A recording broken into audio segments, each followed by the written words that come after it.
안녕하세요. 15년 전에 있었던 일을 시작으로 천천히 제 이야기를 해보려고 합니다. 당시에 저는 노총각이었고 시골에서 농사를 짓고 있었는데 과일 농사는 너무 어려워서 채소 쪽을 주로 했습니다.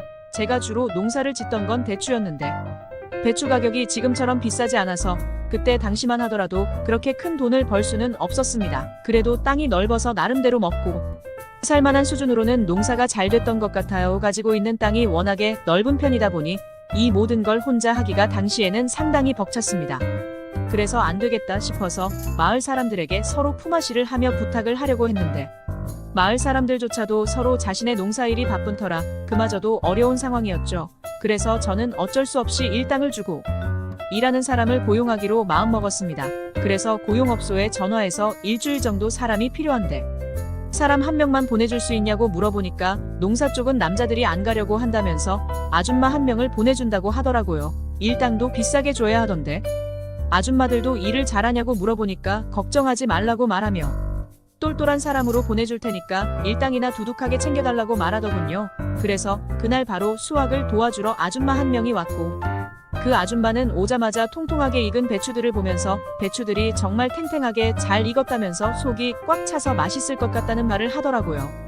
당연히 배추를 보면서 할 수 있는 이야기이지만 그동안 혼자 일했던 밭에서 낯선 아줌마가 저런 말을 하니까 뭔가 모르게 이상 야릇한 느낌이 들기도 했습니다. 아무튼 아줌마는 저한테 뭐부터 해야 하냐고 물었고 우선 배추를 하나씩 따서 카트에 옮겨 담으면 된다고 했습니다. 배추 따는 방법은 제가 알려드린다고 말하며 아줌마 옆으로 가서 보여주니까 저에게 멋있다면서 제 팔뚝을 만지더라고요. 그러자 얼굴이 붉어지면서 그렇게 안 봤는데 정말 남자답다는 말을 하더라고요. 하라는 일은 안 하고 이상한 분위기를 만드는 아줌마를 보면서 괜히 저까지 수줍고 어색함이 느껴졌습니다. 아무튼 그렇게 배추밭에서의 일이 본격적으로 시작됐고 아줌마는 배추를 하나하나 정성스럽게 잘 따냈습니다. 이러던 중 드디어 점심 먹을 시간이 돼서 중국집에서 시켜 먹겠다고 말하며 짜장면 짬뽕 중 뭐가 좋냐고 물어보니까 아줌마는 짬뽕이 좋다고 하더라고요.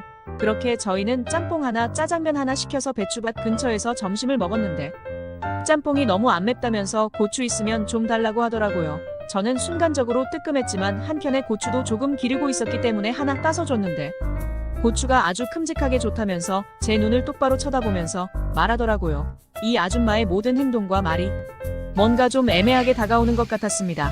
우리가 평상시 쓰는 말이고 우리가 평상시 하는 행동 같았지만 저 아줌마가 하면 뭔가 다른 느낌을 준다고 해야 할까요? 타고난 음탕함이 있는 여자 같았습니다.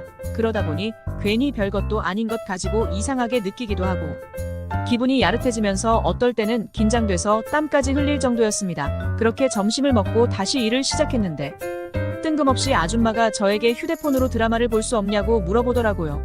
저는 드라마를 안 보기 때문에 라디오가 없다고 대답하니까 일하는 건 좋은데 너무 심심하다며 뭐라도 들으면서 일하고 싶었는데 아쉽다고 말하더군요. 그러면서 저에게 말을 걸기 시작했습니다. 이야기하면서 일하면 더 시간이 잘 가지 않겠냐면서 그때부터 이것저것 물어보기 시작했습니다. 결혼은 하셨냐? 이 농사는 언제부터 시작했냐? 6시 내 고향에 출연해봤냐? 등 온갖 걸 다 물어보더라고요.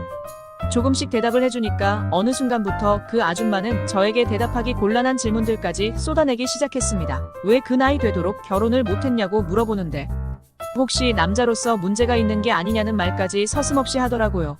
저는 그래도 남자이고 제가 고용한 사람한테 이런 말까지 들어야 하나 싶어서 아줌마에게 화를 냈고 그러지 않아도 노력하는 중인데 기분 나쁘게 말하지 말라고 했습니다.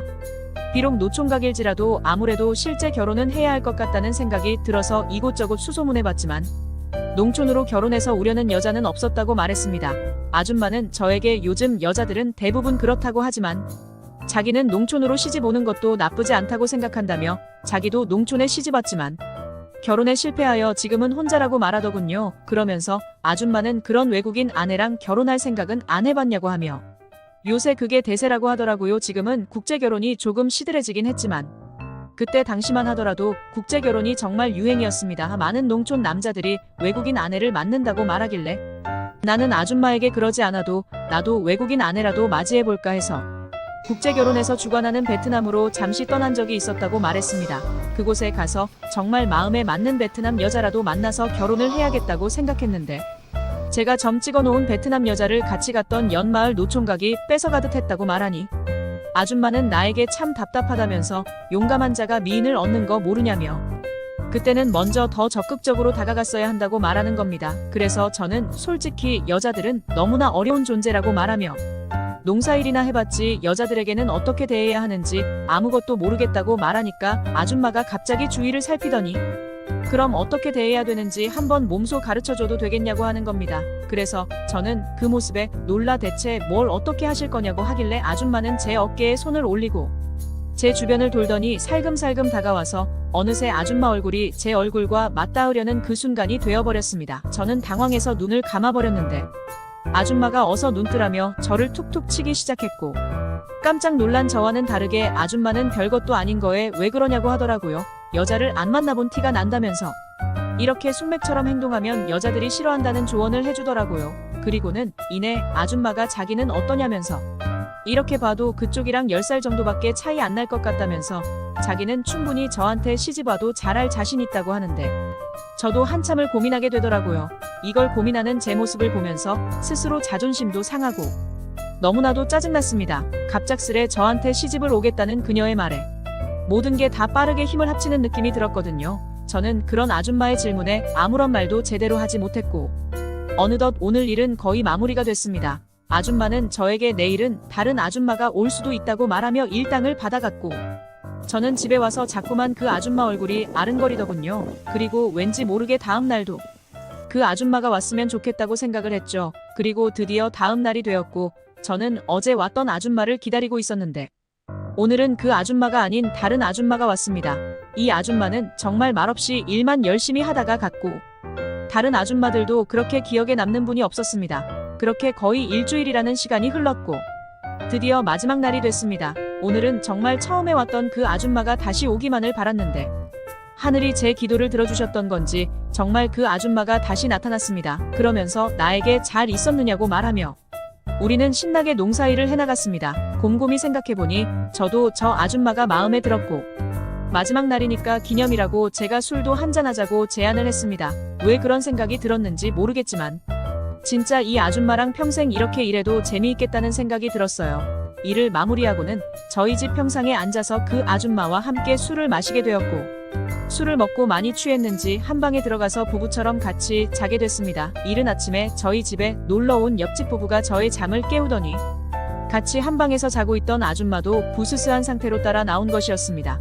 그러면서 도대체 이른 아침부터 누구냐고 하길래 저는 너무나 당황스러워 아무 말도 못하고 있으니 쥐도 새도 모르게 장가간 거 아니냐면서 그것도 아니면 숨겨둔 마누라가 있었냐고 말하는 겁니다. 저는 옆집 부부에게 그런 게 아니라고 해명했지만 그 나이 될 때까지 결혼 안 하고 산 이유가 이거냐고 말하더라고요. 저는 도대체 무슨 소리를 하냐면서 그런 거 아니라고 끝까지 오해라고 했지만 아니긴 뭐가 아니냐며 우리 마을 신문에 대문자로 나올 만한 이야기라고 하면서 참으로 놀랐다고 하고는 돌아갔습니다. 그 뒤로 그 소문은 온 마을 사람들 귀에 다 들어가게 되었고 저는 그 아줌마에게 마음도 있겠다 소문도 다 퍼졌겠다.